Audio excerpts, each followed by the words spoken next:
효경 제1장 개종명이 공자의 자, 중리께서 거하실 때의 증자가 모시었다. 공자께서 말씀하셨다. 선왕들에게는 지극한 덕과 간요한 도가 있었는데 이로써 천하가 순하여서 백성을 화목으로 다스리니 상하의 원망이 없었느니라. 너는 알고 있느냐? 증자가 자리를 피하면서 말하였다. 제자, 증자의 이름, 삼은 불민합니다. 어찌 좋게 알고 있겠습니까? 공자께서 말씀하시었다. 무르교는 덕의 근본이며 가르칠 바가 생긴 이유이다. 다시 앉거라. 내 너에게 말해주겠다. 신체 발불은 부모님에게서 받은 것으로 감히 훼손하거나 상하게 하지 않는 것이 효의 시작이다. 자신을 올바르게 잘 간수하고 닦아서 입신으로 도를 행하고 후세에까지 이름을 날려서 이로써 부모님을 드러나게 함이 효의 마침이다. 무르교는 어버이를 섬기는 데서 시작하고 임금을 섬기는 가운데 자신을 올바르게 잘 간수하고 닦아서 입신에서 마침이다. 시경에 대하여 이르길 너의 조상을 생각함이 없는가? 선조를 생각하고 그 덕을 잘 닦아서 효를 펼쳐야 한다. 제2장 천자 공자께서 말씀하셨다. 어버이를 사랑하는 자는 감히 남을 미워하지 아니하고 어버이를 공경하는 자는 감히 남을 업신여기지 않는다. 사랑과 공경이 어버이 섬기는 데에 다하여진 연후에 덕의 교화가 백성에게 가해지고 사회의 표본이 된다. 이 대략이 천자의 효이다. 서경 보영, 려영에 이르길 한 사람, 천자의 선덕이 있으므로 모든 백성들이 혜택을 입는다. 제3장 제후 제후가 고위에 있어도 교만하지 않으니 높음이 위태하지 않다. 절제가 적절하고 법도로 삼간이 가득 차도 넘치지 않는다. 높아도 위태하지 않음은 이로써 존귀함을 오래 지키는 바이고 가득 차도 넘치지 않음은 이로써 부유함을 오래 지키는 바이다. 그러한 부교절도에 부귀가 그 몸에서 떠나지 않는 그러한 뒤에야 능히 그 사직을 지키고 그 인민이 화목해진다. 이 대략이 제후의 효이다. 시경의 이름이다. 전전긍긍함이 깊은 못의 임함과 같고 얇은 얼음을 밟음과 같구나. 제4장 경대부 경대부는 선왕이 제정한 법복이 아니고서는 감히 입지 않고 선왕의 법원이 아니고서는 감히 말하지 않으며 선왕의 덕행이 아니면 감히 행하지 않는다. 이러한 까닭의 예법이 아니면 말하지 않고 예도가 아니면 행하지 않아서 입은 가릴 말이 없고 몸은 가릴 행동이 없으니 말이 천하에 가득 차더라도 입에 과오가 없고 행이 천하에 가득 차더라도 원한과 미움이 없다. 이 세 가지의 것이 갖추어진 연후에 능히 그 종묘를 지킨다. 이 대략이 경대부의 효이다. 시경의 이름이다. 일은 새벽부터 밤늦도록 게을리하지 않음으로써 일인 천자을 섬기었다. 제5장 4 아버지를 섬김에서의 바탕으로서 미루어 어머니를 섬김의 사랑을 갖게 하고 아버지를 섬김에서의 바탕으로서 미루어 임금을 섬김의 공경을 갖게 한다. 까닭은 어머니에게는 그 사랑을 취하였고 임금에게는 그 공경을 취하였다. 둘 다 겸한 것은 아버지이다. 까닭의 이로써 공경에 효로 임금을 섬긴다면 충성이 되고 이로써 사랑에 공손할 죄로 어른을 섬긴다면 공순함이 된다. 충성과 공순함을 잃지 않아서 이로써 그 상사를 섬긴 연후에 능히 그 녹봉과 자기를 보호하고 그 제사를 지킨다. 이 대략이 사의 효이다. 시경의 이름이다. 새벽에 일찍 일어나고 늦은 밤에 잠잘 때까지 너를 생하여 준 바 어버이와 선조를 욕되게 함이 없어라. 제6장 서인 하늘의 운행, 도를 이용하여 땅의 이로움을 나눈다. 몸가짐을 삼가제용을 절약하고 이로써 부모님을 봉양한다. 이것이 서인의 효이다.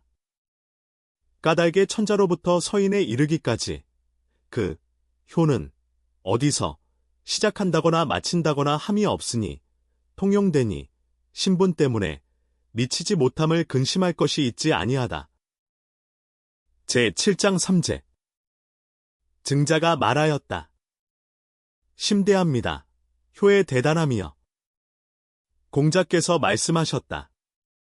무릇 효는 하늘에 항구한, 경, 운행, 이고, 땅이, 결실, 만물에게 이로운 의, 마땅함이고 백성의 길, 행함이다. 하늘과 땅의 경위로 백성은 이것을 법칙으로 한다. 하늘의 밝은 법칙과 땅의 이로운 원인으로서 천하를 가르친다. 이로써 그 교화가 엄숙하지 않아도 이루어지고 그 정사가 엄중하지 않아도 다스려진다. 선왕들은 교화로 가히 백성들이 감화됨을 보았다. 이러한 까닭의 박애로서 솔선하니 백성들이 그 어버이를 버려둠이 없었다. 덕위에서 베풀어지니 백성들이 일어나 행하였다. 공경과 사양으로서 솔선하니 백성들이 다투지 않았다. 예악으로서 인도하니 백성들이 화목하였다. 호, 선을 좋아하고 악을 미워함로서 고시하니 백성들이 금령을 알았다. 제8장 효치 공자께서 말씀하셨다. 옛날의 밝은 왕은 천하를 효로서 다스렸다. 소국의 신하라도 감히 내버려 두지 않았는데 하물며 공, 후, 백, 자, 남의 제후에게서는 어떠했겠는가? 까닭의 만국의 환심, 공물을 얻어 이로써 그 선왕을 제사로 섬겼다. 나라를 다스리는 자는 감히 호라비와 과부와 같은 소의 계층에게도 업신여기지 않았는데 하물며 예와 의를 아는 삼인에게는 어떠했겠는가? 까닭의 백성들의 환심을 얻어 이로써 그 성군을 제사로 섬겼다. 집안을 다스리는 자는 감히 신처, 가신과 하녀들에게도 실수하지 않았는데 하물며 아내와 자식에게는 어떠했겠는가? 까닭의 사람들의 환심을 얻어 어버이 봉양에 도움을 얻음, 이로써 그 어버이를 섬겼다. 무릇 그러한 까닭의 생즉 살아계신다면 은 어버이가 편안하시고 제즉 돌아가시고 제사를 지낸다면 은 혼백이 흠양하신다. 이로써 천하가 화평하여 재해가 생기지 않고 화란이 지어지지 않는다. 까닭의 밝은 왕이 효로서 천하를 다스림이 이와 같았다. 시경의 이름이다. 큰 깨우침이 있는 덕행은 사방의 나라를 순종시킨다. 제9장 성치 증자가 말하였다. 감히 여쭙겠습니다. 성인의 덕은 효에서 더할 것이 없겠습니까? 공자께서 말씀하셨다. 천지의 성품은 사람이 귀하게 되고 사람의 행은 효보다 큼이 없다. 효는 아버지를 존엄히 함보다 큼이 없다. 아버지를 존엄히 함은 하늘의 배양함보다 큼이 없다. 즉, 주공이 처음 그러한 그 사람이다. 애적의 주공이교, 원구, 제사를 지냄의 후직, 주나라 시조으로서 하늘에 배양하였다. 이로써 사회 내에서 각기 그 직으로서 제사 지내러 왔다. 무릇 성인의 덕이라 하더라도 어찌 효에서 더할 수 있겠는가? 이러한 까닭에 어버이가 생하시고 길러주셨음에 부모님을 봉양함으로써 나날로 존엄히 한다. 성인은 엄함으로써 인하여 공경을 가르치고 친함으로써 인하여 사랑을 가르친다. 성인의 가르침은 엄숙하지 않아도 이루어지고 그 정사가 엄중하지 않아도 다스려진다. 그 인한 고시라는 것은 근본, 효이다. 부자의 도, 아버지는 자애하고 자식은 효도함, 는 천성이며 군신, 간, 마땅한 의이기도 하다. 부모님께서 생하신 공적이 막대하고 군친으로 임한 두터움이 막중하도다. 까닭에 그의 어버이는 사랑하지 않는데 다른 사람을 사랑하는 것을 덕이 어그러진 패덕이라 이른다. 그의 어버이를 공경하지 않는데 다른 사람을 공경하는 것을 얘가 어그러진 패래라 이른다. 패덕과 패래, 이로써 가르쳐주면 혼매해지고 백성들의 준칙이 망가지며 선에 살지 않으니 모두가 흉덕에 있게 된다. 비록 뜻을 얻을지라도 군자는 좇지 아니한다. 군자라면 그러하지 않으니 말이 도리에 맞는지 생각하고 행동은 즐거워할 만한지를 생각한다. 덕과 의는 존숭할 만하고 이를 지음에는 법삼을 만하며 몸가짐과 태도는 관할 만하고 진태는 법도에 알맞다. 이로써 그 백성에게 임함이다. 이러한 까닭에 그 백성이 경외하면서도 사랑하며 준칙으로 상징하니 까닭의 능히 그 덕의 가르침을 이루고 그 정령을 행한다. 시경의 이름이다. 맑고 착한, 어진, 사람인 군자는 그 위에 법도 가 어긋나지 않구나. 제10장 기요행. 공자께서 말씀하셨다. 효자가 어버이를 섬김이다. 평상시라면 그 공경을 다하고 봉양하면 그 즐거움을 다해드리고 질병에 드시면 그 근심을 다하고 상사에는 그 슬픔을 다하고 제사 지내면 그 엄숙함을 다하는 5가지의 것을 갖출 것이니 그러한 뒤에야 능히 어버이를 섬김이다. 어버이를 섬기는 자는 위에 거하고도 교만하지 않고 아랫사람이 되어서는 난을 일으키지 않는다. 무리들과 있으면서 다투지 않는다. 위에 거하면서 교만하면 망하고 아랫사람이 되어 난을 일으키면 형벌을 받고 무리들과 있으면서 다툰다면 병기나 병난이 닥친다.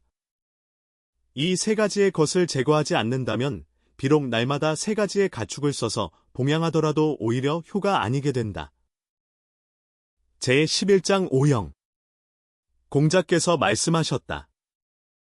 오영의 속함이 3000가지이지만 죄는 불효보다 큼이 없다.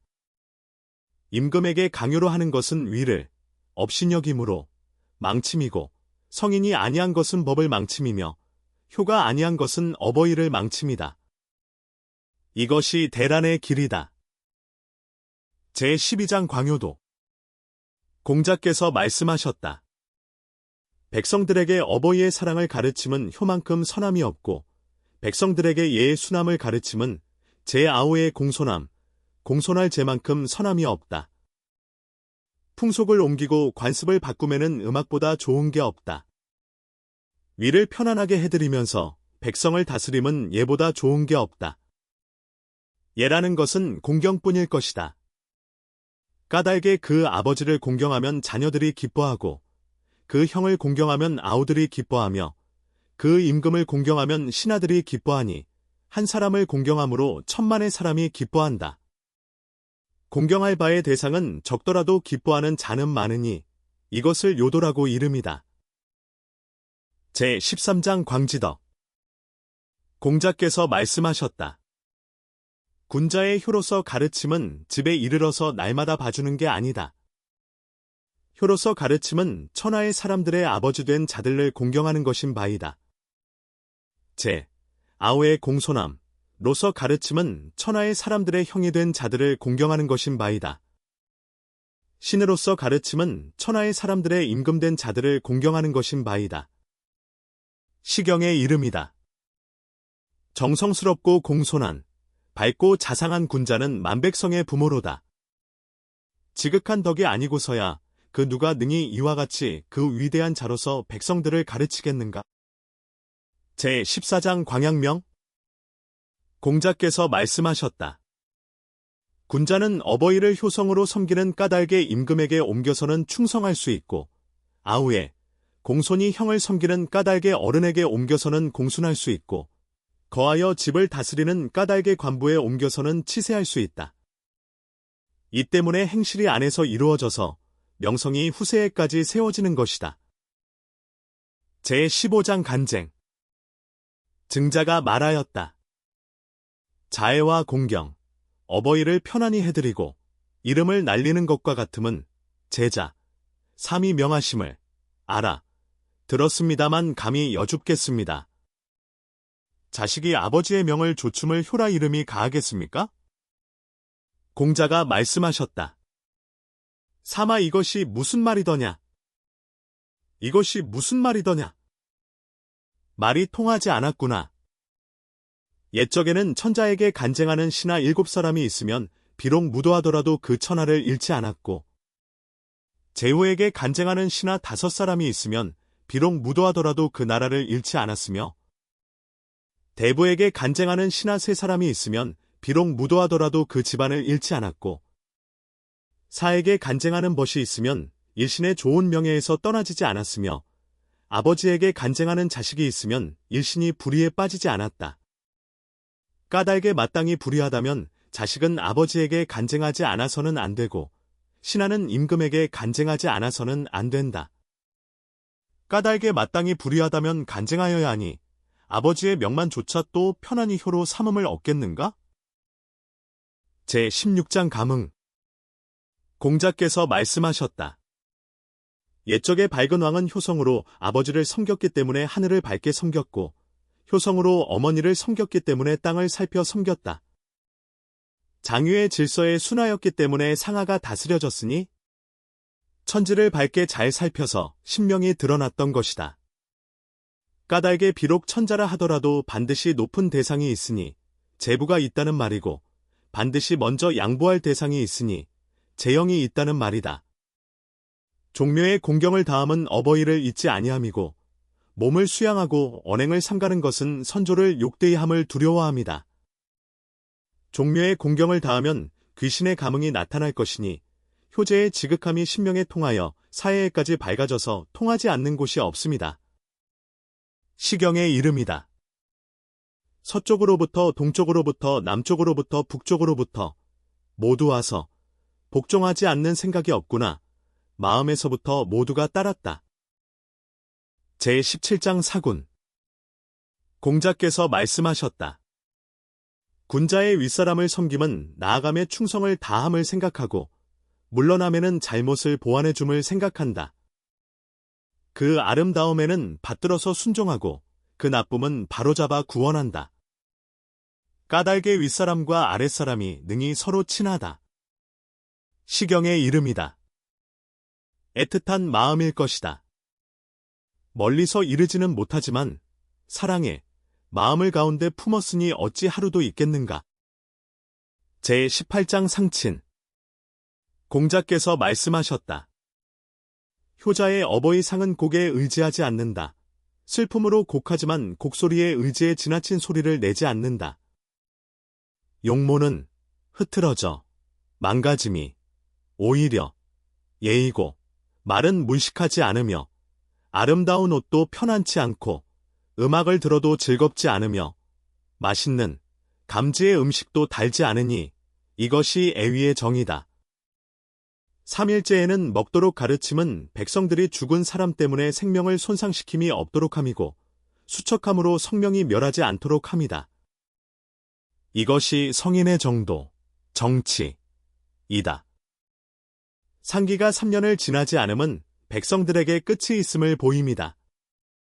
속널과 건널의 관을 만들어 수의와 연포로서 거행하고, 그 보게를 배치하고 애위한다. 가슴을 치고 발을 구르며 곡하여 울고 슬픔으로 보내드린다. 점을 쳐서 묘열과 묘역을 안장하며 종묘를 만들어 귀신에게 재앙한다. 봄과 가을로 제사 지내며 때마다 사모한다. 살아서는 사랑과 공경으로 모시고 돌아가셔서는 애위로 섬김은 생민의 근본을 극진히 함이고, 삶과 죽음에서의 마땅한 의리를 갖춤이며 효자의 어버이 섬김을 마침이다.